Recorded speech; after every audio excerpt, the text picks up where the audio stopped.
Hi, it's Andy from Coffee and Time. I'm going to discuss avian flu. I keep 5 chickens, sometimes 6, but at the moment, currently, I have 5. They're for my own personal egg production. I don't sell eggs and I don't sell meat. So for me, it's pretty straightforward. Like I say, they are solely for my own purposes. I don't breed either. So basically, that's a pheasant just gone by, which is quite apt for what we're about to talk about. Yeah, avian flu. Basically, a lockdown has been called. Now, that lockdown is a shall we say, nationwide one at the moment, and it was called on the 29th of November here in the UK. The reason being, wildfowl have been found dead or suffering with avian flu. So what we're doing with the lockdown is basically trying to prevent avian flu making its way into, shall we say, the domestic stock of poultry, ducks, geese, chickens basically, and anybody who keeps birds of any other variety, so that this shall we say avian flu does not become out of hand and becomes a problem. Now, the legislation around this does come with penalties, so what I'm saying to you is what I'm doing in regard to my small flock and how I'm managing it and managing this particular shall we say lockdown. You will have to read DEFRA's web site, get the relevant information you need, and then should we say roll that out to your flock and how you're keeping and going to keep your birds. There's it is not too complicated a subject, and it might sound quite overwhelming when you use the word lockdown, because obviously we're familiar with that term in our capacity with the shall we say pandemic. But for us and our birds, it's relatively straightforward, and it's a lot of it a little bit of common sense anyway. But yeah, I'm going to walk you through what I've got going on here, and I'll just give you general ideas and pointers to what I'm doing. But like I say, this is simply my setup. You'll have to adjust your setup to meet the legal requirements set out by DEFRA, and basically contact them through their web page, or a good vet as a good place to start and ask how you should be managing your flock during this current lockdown.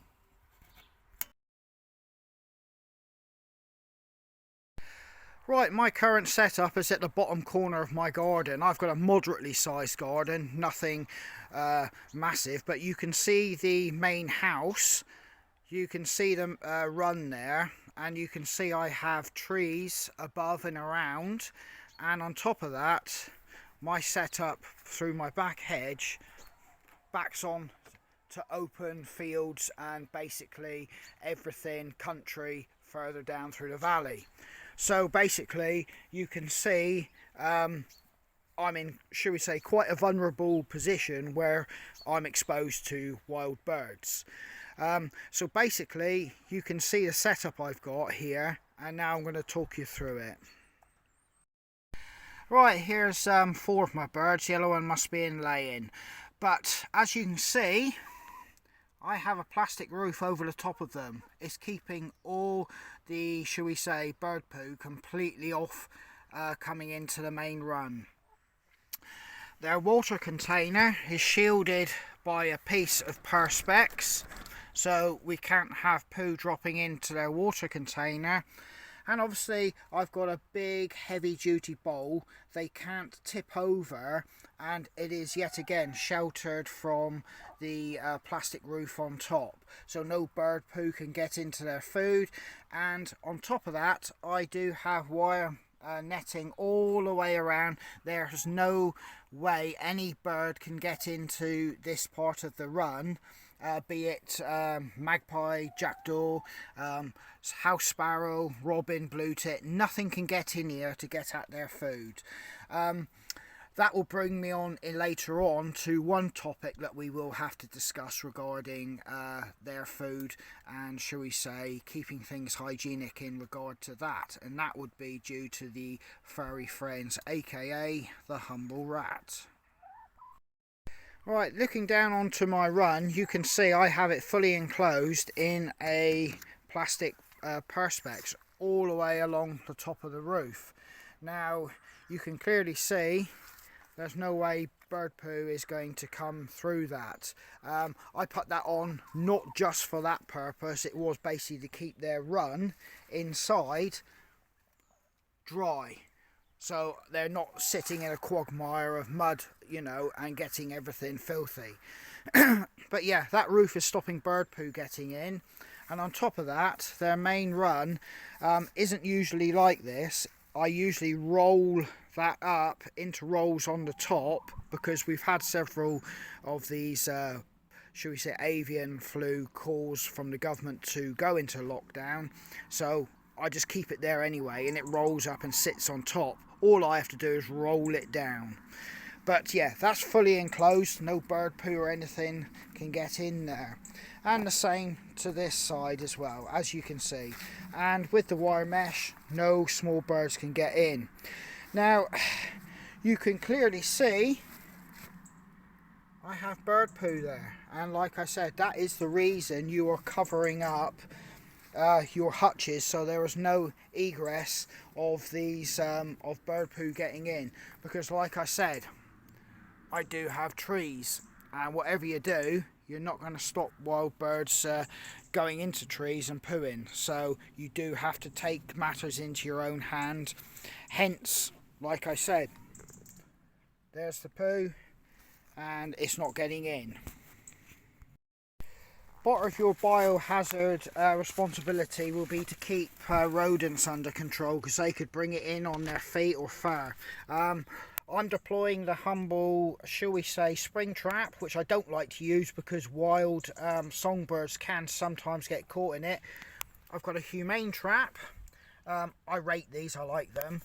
And I also have a bait box with the correct bait in it deployed there.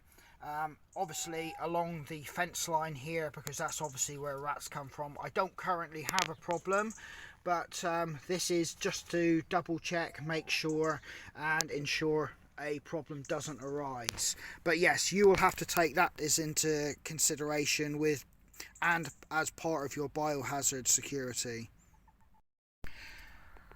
You will have to be extra vigilant of your girls and looking at them, make sure that they are healthy, doing what they should be doing and looking how they should look. If one should die or become ill and you're at all suspicious, you should contact DEFRA and they will send somebody out to test the bird to find out whether it is avian flu or not. Yeah, so if you have any issues, like say with deaths or illness, contact DEFRA and they will send somebody out to test. And it's not something that you have to fear, because all they're trying to do is establish where an illness is or where it could possibly have come from, so that they can then plot and chart it and try to combat it. I remove the food bowl at night or last light just to help stop any wildlife thinking that they've got a free meal on offer. It just helps with your biosecurity, cleanliness, and on top of that it deters any wildlife from thinking it's got a free meal on hand. My back garden gate is shut, and this is the only entrance other than my house to the back garden, so that is stopped so nobody can just wander in without just first going in and with a bit of disinfectant and a foot scrub, just putting a foot in there, getting a brush and doing the obligatory clean of your boots before you go any further. Like you say, it doesn't have to be drastic expensive measures, but it just allows you to provide yourself with a bit of shall we say inherent sort of like peace of mind that you're doing your bit. And just get in there, give your boots a good clean, and basically I can then fold it over, put it out of the way, and then just a bit of I won't put the name up, a bit of hand sanitizer to finish up with. So yes, you can see that is a requirement there as part of your biohazard security measures. So yeah, it doesn't take a lot. My chicken feed and my scoops and things like that are kept in an outhouse, out of the way of birds and that.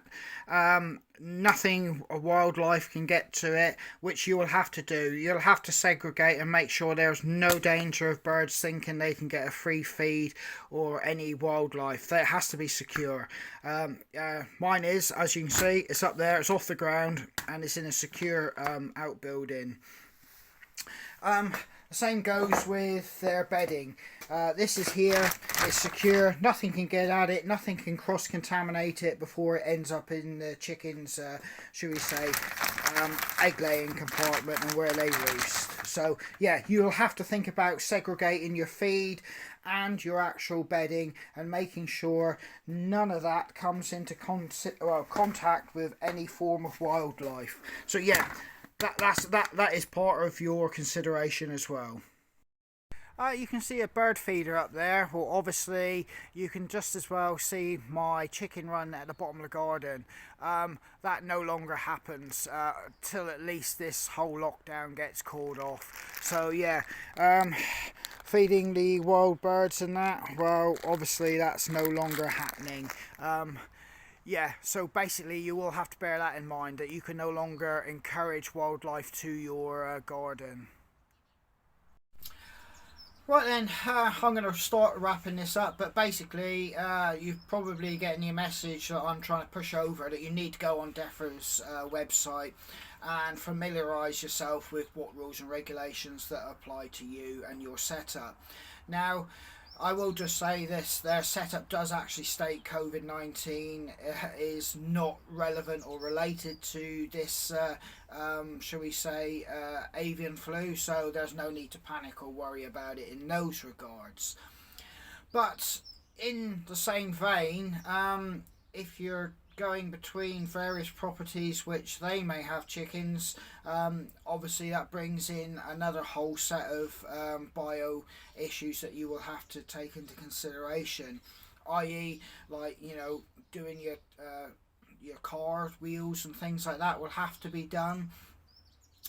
Definitely your own shall we say, workwear or clothes, shall we say, should not be moving from one location to another. You will need to change them so you don't bring that. And on top of that, that same scenario of washing your boots and hands before you come back in on your property or go in on theirs. It's pretty straightforward, and yeah, this is my setup, and I hope you got to see how I'm managing it, and I hope you found that a little bit interesting or even just slightly informative.